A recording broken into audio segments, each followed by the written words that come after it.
Good day, Crime Talk aficionados. As you can tell, we're on the road, but we still have a great show for you. First, I want to follow up on a Bryan Kohberger motion that we didn't talk about last week. We have an update on the Karen Reed case. Mickey Steins is going to plead insanity. Another YouTuber gets in trouble. This day in legal history, and our dumb criminal of the day. Let's talk about it. All right, lawyer.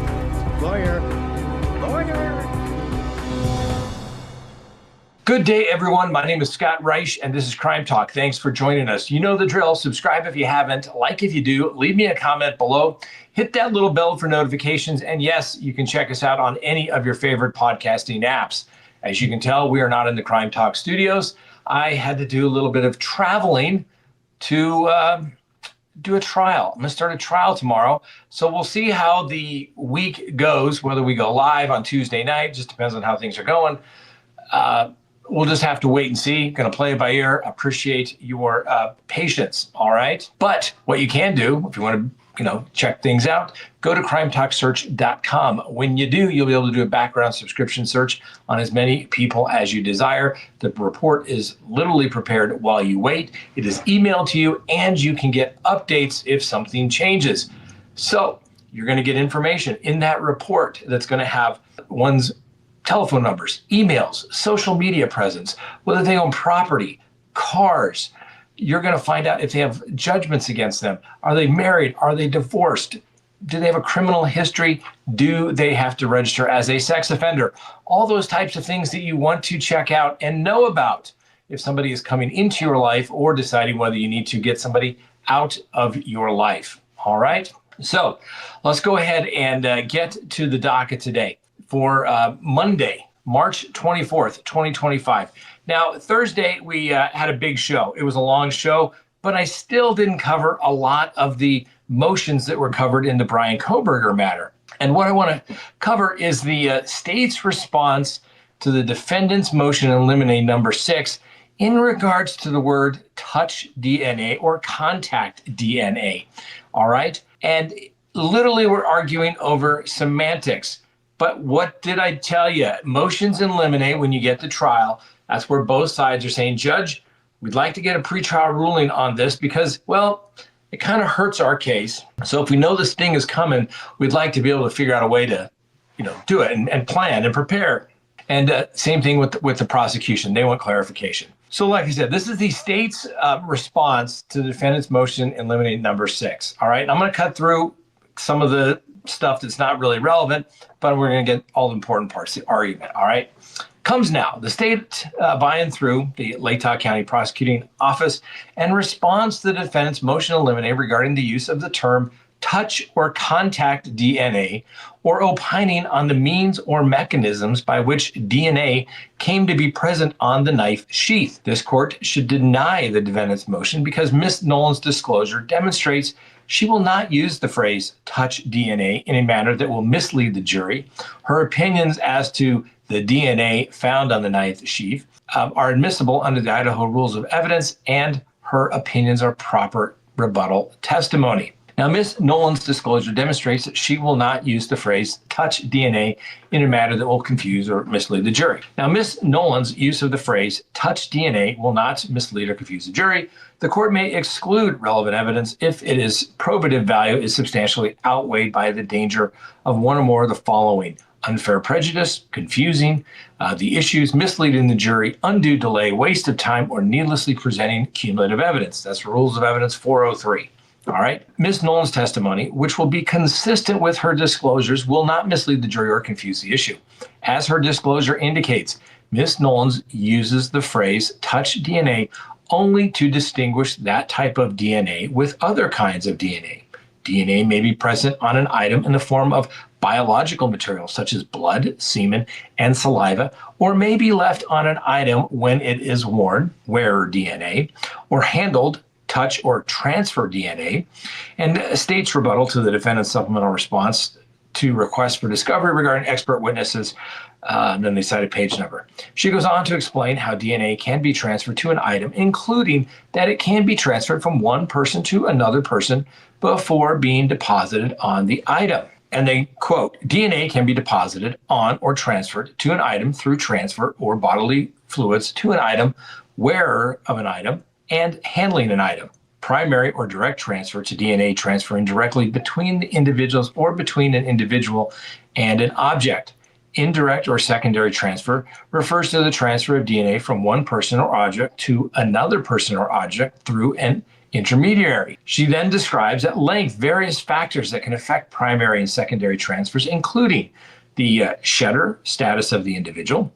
Given Ms. Nolan's explanation of primary and secondary transfer, no reasonable juror would be misled by her use of the phrase touch DNA to mean defendants necessarily made physical contact with the knife sheath. Moreover, Ms. Nolan's use of the phrase touch DNA is not unique but common within the field. Most tellingly, defendants' own DNA experts plans to use the phrase touch DNA in reference to the DNA on the knife sheath. No blood, hair, or DNA from him was found on any of the crime scene evidence except the touch DNA on the knife sheath. And then they cite to the defendant's supplemental response to request for discovery. Experts in other cases also use the phrase touch DNA the same way, and they cite it. And the scientific literature is replete with references to touch DNA. And defendant seems to suggest that Ms. Nolan should use the phrase trace DNA instead of touch DNA. However, as Ms. Nolan explains in her affidavit, she does not use the phrase trace DNA because it implies there was only a trace amount of DNA found. Using the term in this case would itself be misleading to the jury because a trace amount of DNA is not what was detected on the item. The next section, Ms. Nolan's opinion is admissible as expert testimony.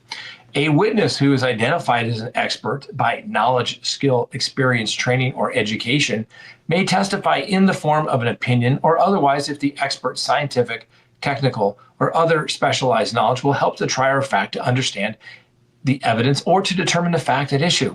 The function of the expert is to provide testimony on subjects that are beyond the common sense, experience, and education of the average juror. As Ms. Nolan's disclosure indicates, she will assist the jury by helping them understand concepts related to DNA that fall outside the common sense of experience of the average juror. Specifically, Ms. Nolan will explain primary and secondary transfer of DNA and factors that may affect primary and secondary transfer.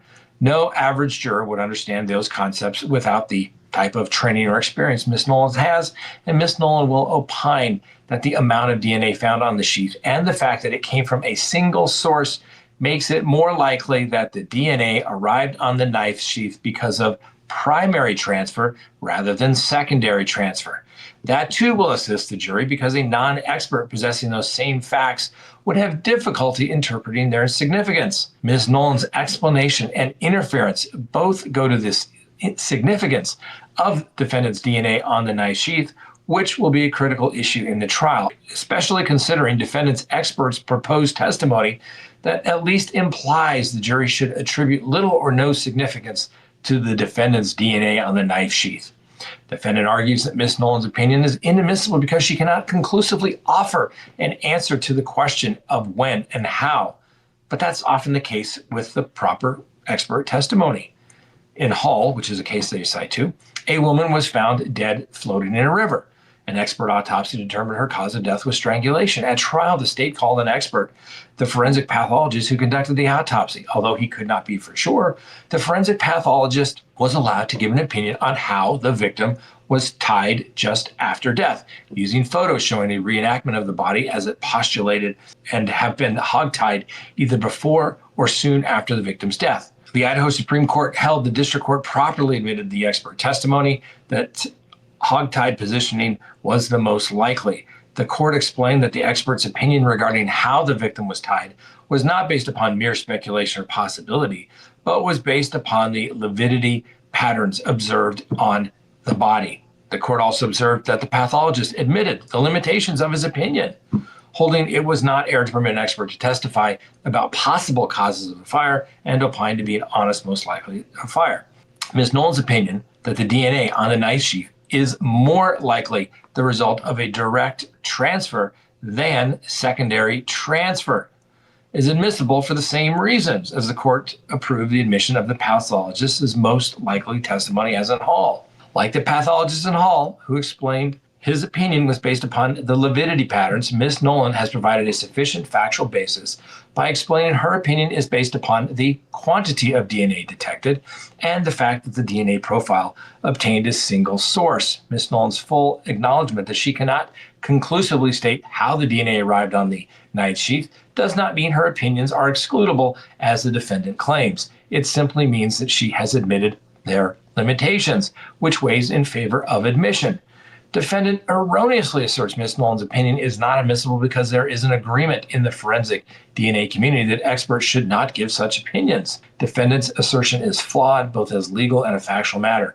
Defendant's assertion is legally incorrect because consensus of the scientific community is not the appropriate standard to determine admissibility of an expert opinion. The question under the evidence rule is simply whether the expert knowledge will assist the trier of fact, not whether the information upon which the expert opinion is based is commonly agreed upon. Defendant's claim of a universal agreement in the forensic DNA community is also factually incorrect. Defendant relies most heavily on a report titled Forensic DNA Interpretations and Human Factors, Improving Practice Through a Systems Approach. Specifically, defendant relies on sections 7.1 and 2, but as those sections, not even the author of the report were in agreement. Two of the committee members dissented from the recommendation that DNA analysts should not opine about the possibility or probability of direct or indirect transfers having occurred on the case. Put differently, there is not even universal agreement amongst the authors of the work to which the defendant relies. Further, as Ms. Nolan explains in her affidavit, there is more of a divide in the community than the two dissenters in the working group. Here again, for the second time in a single motion, defendant's own expert contradicts his position. According to the recommendation from the working group espoused by the defendant, a DNA expert is not allowed to answer any and all questions on how the DNA arrived on an object. But defendant's expert goes to great lengths to make the DNA of the knife sheath seem meaningless for a jury based on the very subject defendants now claim the expert should refuse to discuss. For example, defendant's expert discusses the possibility of how the DNA arrived on the knife sheath that most benefits the defendant. Mr. Kohberger could have shed cells onto the sheath days, weeks, or even months earlier. And she opines that the DNA was found on a protected area where a prior handler's DNA might be expected to persist, even if the sheath was more recently held by someone else.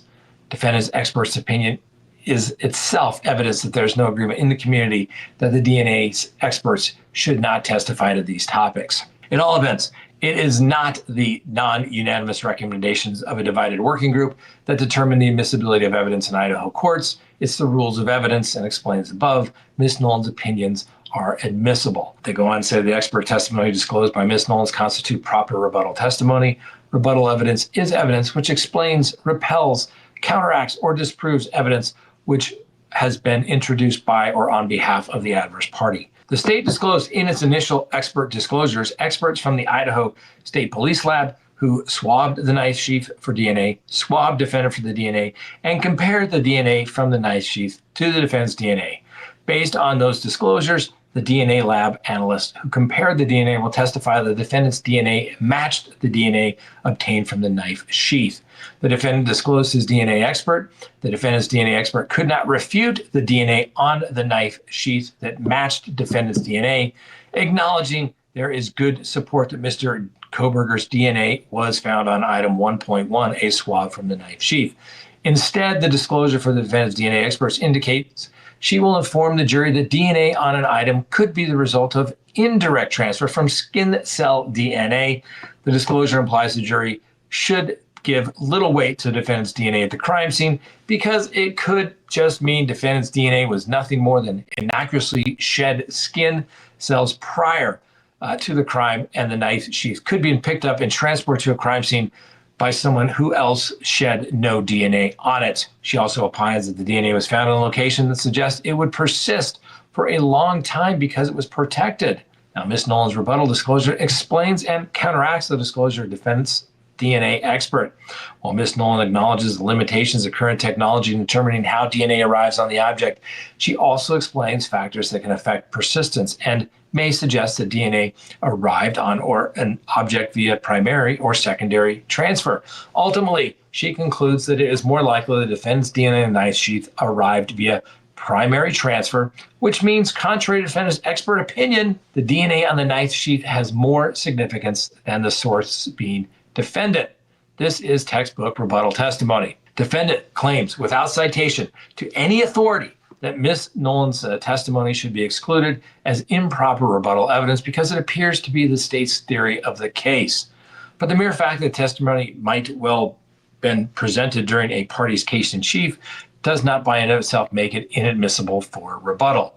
True, the state could use Ms. Nolan's testimony to help the jury understand primary and secondary transfer from the outset, but the value of Ms. Nolan's testimony to the state is to rebut defendant's theory that this DNA on the knife sheath is innocuously shed skin cell DNA. State properly disclosed Ms. Nolan, both in initial disclosures and in the rebuttal. So what does this mean? Okay, very interesting, right? I told you the motions are where you find out the meat of the case.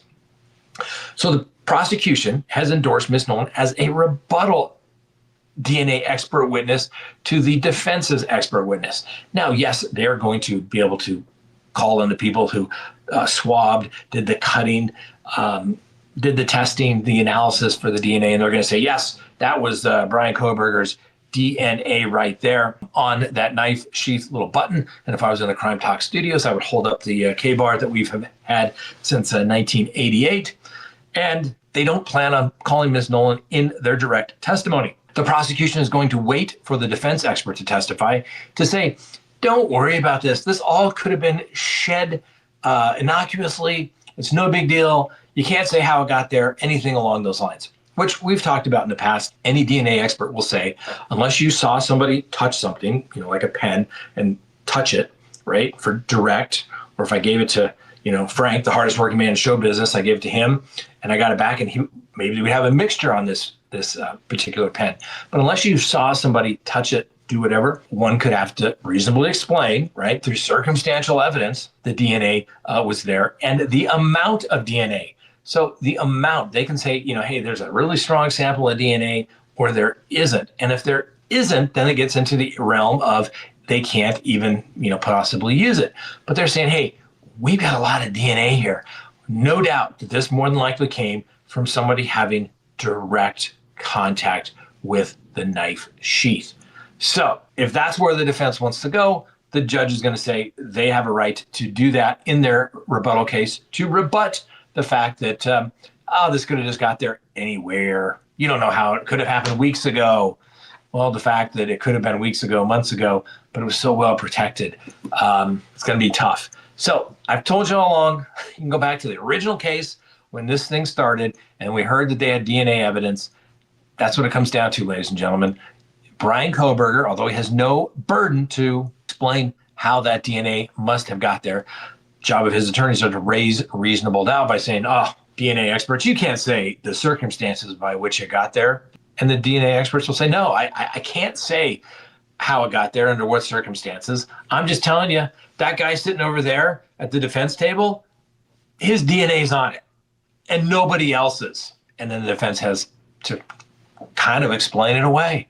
So very, very interesting stuff. DNA say, the prosecutors say, we've got enough DNA, bring it on, Bryan Kohberger. Next on the docket, Karen Reed. Now I have said, and I think people are finally starting to realize, just like I have mentioned, the case never gets better for the defense a second time around.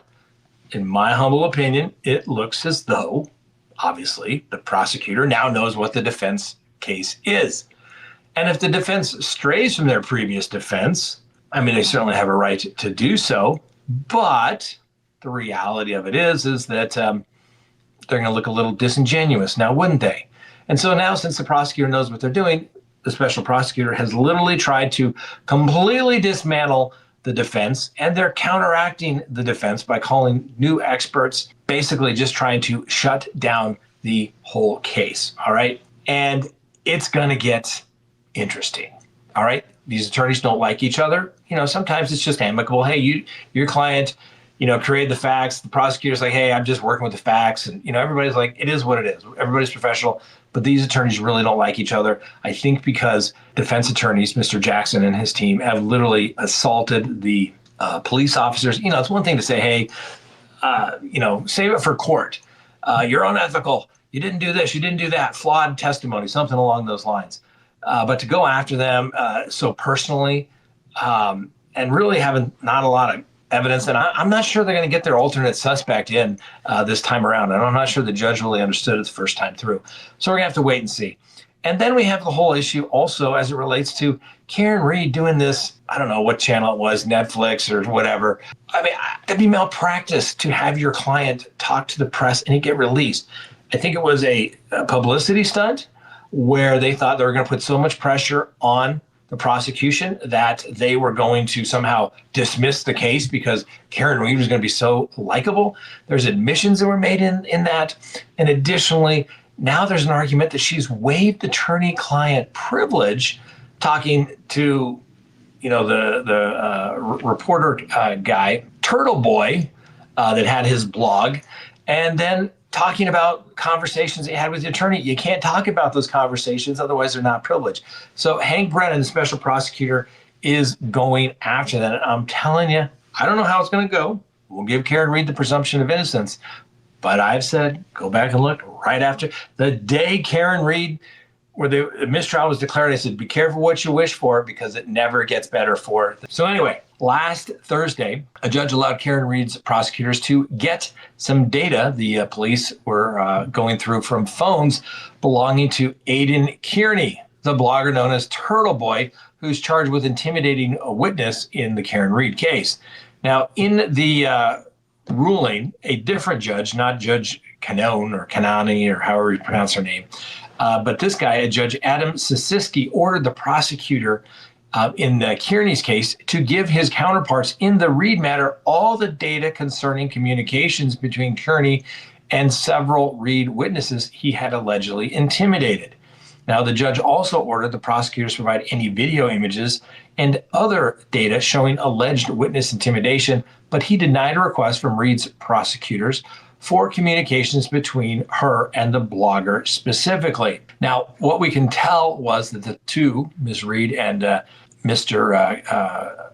Aidan Kearney, Turtle Boy, apparently spoke quite frequently back in 2023, and they shared non-public information about the case with between the two of them, as the grand jury minutes and as well as the autopsy photos.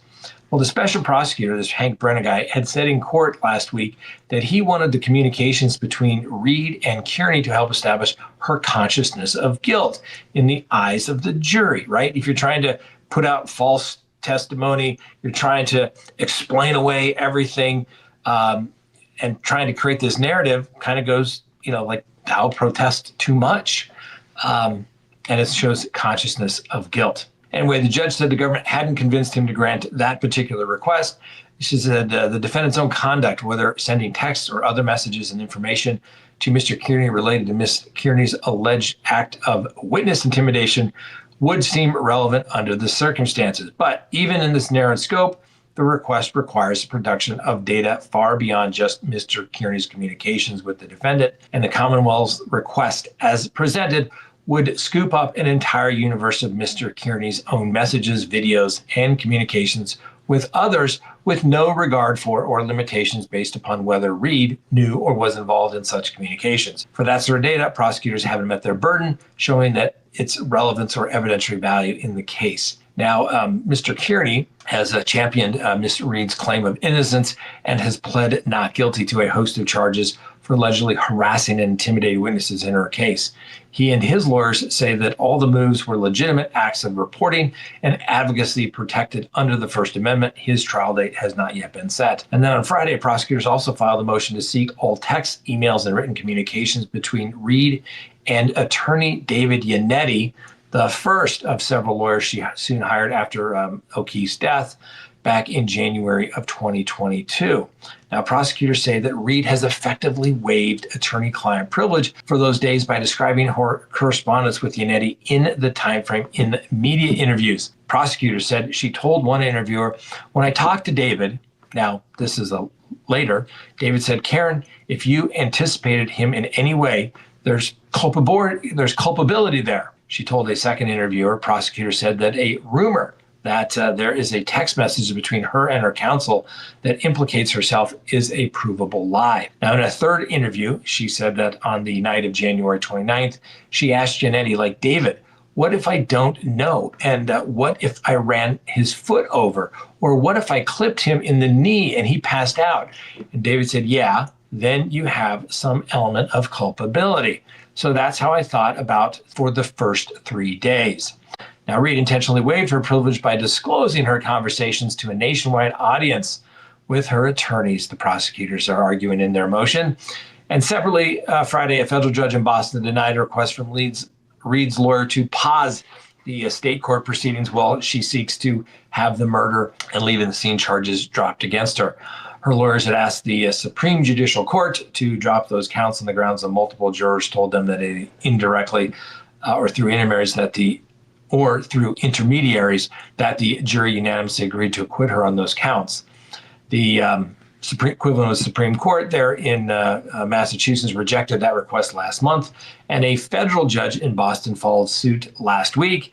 And Reed's appeal of the federal ruling is pending before the First Circuit, which gives prosecutors until Wednesday to file a written response to the defendant's brief that they had filed below. Anyway, so obviously Ms. Reed has pled not guilty to the charges of second-degree murder, manslaughter, while operating under the influence and leaving the scene of a crash resulting in death. Prosecutors allege she backed into her SUV in a drunken rage into her boyfriend, Boston police officer John O'Keefe, early in the morning hours of January 29th, 2022, after dropping him outside of a Canton, Massachusetts home following a night of bar hopping. So there you go, ladies and gentlemen, the Karen Reed case, getting nasty, and it starts in just a couple of weeks on April 1st, actually next week, I guess it is. So going to be interesting. We'll be bringing it to you as well. You just have to take it for what it is. We'll see how things go the second time around. All right, next on the docket, Mickey Steins. Remember the former sheriff that shot the judge? Yeah, accused of killing the judge in his own court chambers. Apparently his defense is officially saying they're going to use the insanity defense. That's right. So now former Deputy Stein, who is accused of killing District Court Judge Kevin Mullins, he plans to plead insanity, not guilty by reason of insanity. Yeah, I'd be curious to see what that report's going to say. I don't think that one's, as they say maybe down there in Kentucky, that dog don't hunt. That's what I think they're going to say. Yeah. Just crazy.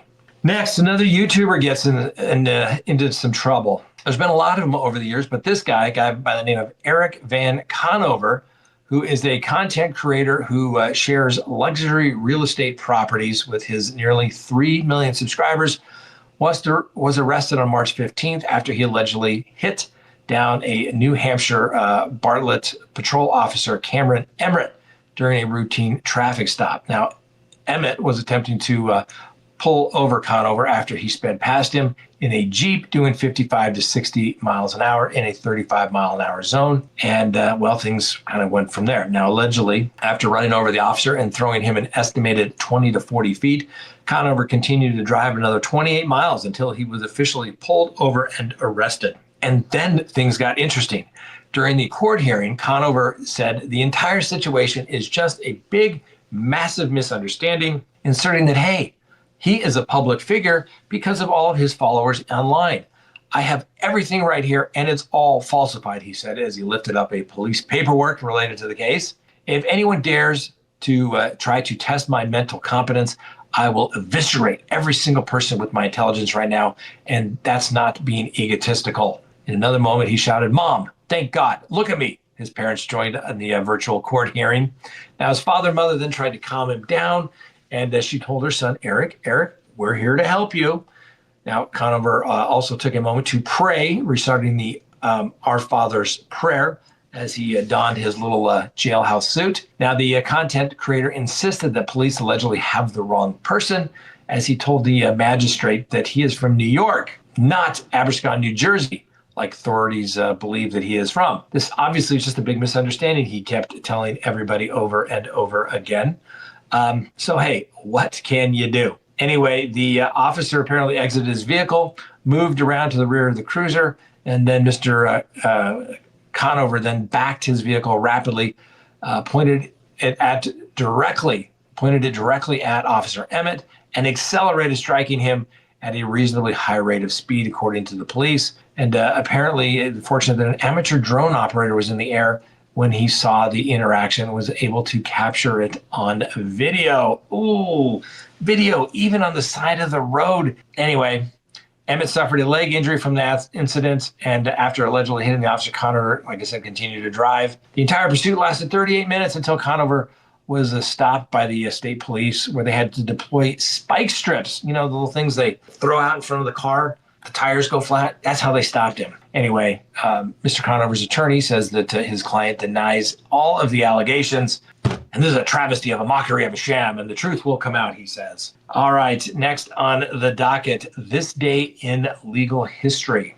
Back in 1934, the Major Crimes Act was amended. That's right, on March 24th, 1934, Congress expanded the Major Crimes Act, increasing federal jurisdiction over serious crimes on Native American reservations, shifting legal authority from the tribal courts.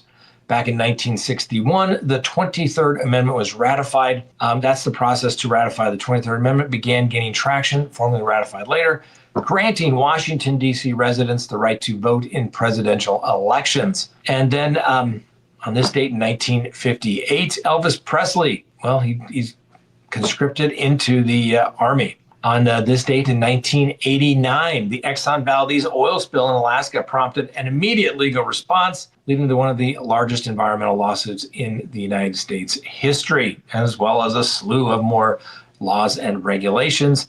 And on this date in 2003, congressional hearings testified over expanding the U.S. Patriot Act.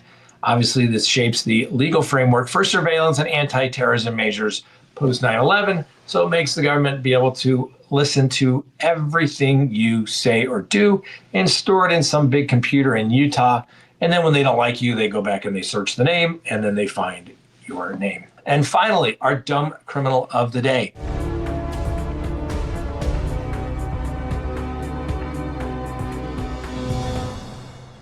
Please meet Willie Cook. He's facing arrest for pelting his spouse with his lunch and a metal spoon. That's right, ladies and gentlemen, more food violence as our dumb criminal of the day. A Louisiana man offered police a novel legal tape claiming that it was not a crime to throw food at his wife. That's what he says. Anyway, Willie Cook and his wife of 34 years turned, let's just say less than polite when he began throwing food at her. Mr. Cook also allegedly threw a metal spoon, which hit the victim in the head. When the police arrived at the couple's home, they observed food on the master bed where the victim stated the incident took place. Additionally, the police detected a small lump on the back of the victim's head. After being read his Miranda rights, Mr. Cook declared that it is not unlawful to shower one's spouse with food items. Needless to say, the police officers rejected that legal defense, and he was arrested. Mr. Cook ultimately had to spend 2 days in custody before posting his $500 bond. All right, ladies and gentlemen, that's all we have for today. Like I said, on the road all week, doing a trial. We'll see how the week goes as far as putting up videos, but thanks for joining us. Hope you enjoyed the show. We'll see you next time. And remember, the Constitution matters.